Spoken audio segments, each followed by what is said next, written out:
சப்பாத்திக்கு குருமா வச்சுக்கலாம். Potato gravy பண்ண போகிறோம். அதுக்கு ஃபஸ்ட்டு ஆயில் விட்டுட்டு கொஞ்சமாக கடுகு போட்டுக்கலாம். வெங்காயம் பச்சை மிளகா கருவேப்பிலை போட்டுக்கலாம். வெங்காயம் பச்சை மிளகா கருவேப்பிலை போட்டு நல்லா வதக்கிக்கலாம். வெங்காயம் வதங்கிடுச்சு. கொஞ்சம் இஞ்சி பூண்டு நசுக்கி வச்சுருக்கேன், அது கொஞ்சம் ஆட் பண்ணிக்கலாம். மிக்ஸ் பண்ணிக்கலாம். வந்து 2 தக்காளி கட் பண்ணி வச்சுருக்கேன், இதை ஆட் பண்ணிக்கலாம். வெங்காயம் நல்லா வதங்கிடுச்சு, ஆட் பண்ணிக்கலாம். இதை நல்லா மிக்ஸ் பண்ணிக்கலாம். தக்காளி வதங்கிறதுக்காக கொஞ்சம் உப்பு ஆட் பண்ணிக்கலாம். இப்போ பொட்டேட்டோ ஆட் பண்ணிக்கலாம். ஆட் பண்ணிவிட்டு மிக்ஸ் பண்ணிக்கலாம்.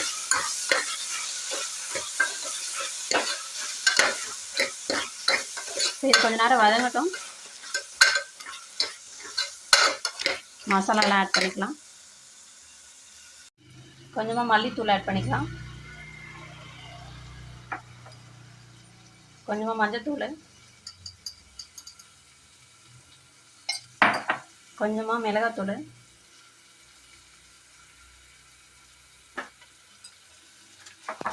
கொஞ்சமாக சிக்கன் மசாலா. இதை நல்லா மிக்ஸ் பண்ணிக்கலாம்.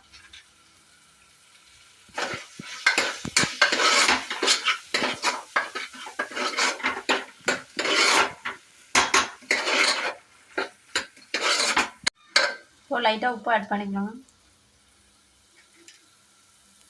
மிக்ஸ் பண்ணிவிட்டு தண்ணி ஊற்றி இதை வேக வச்சிடலாம்.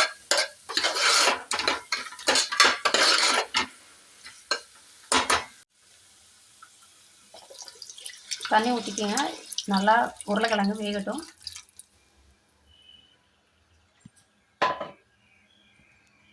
தான் பொட்டேட்டோ எக் கிரேவி ரெடி ஆயிடுச்சு.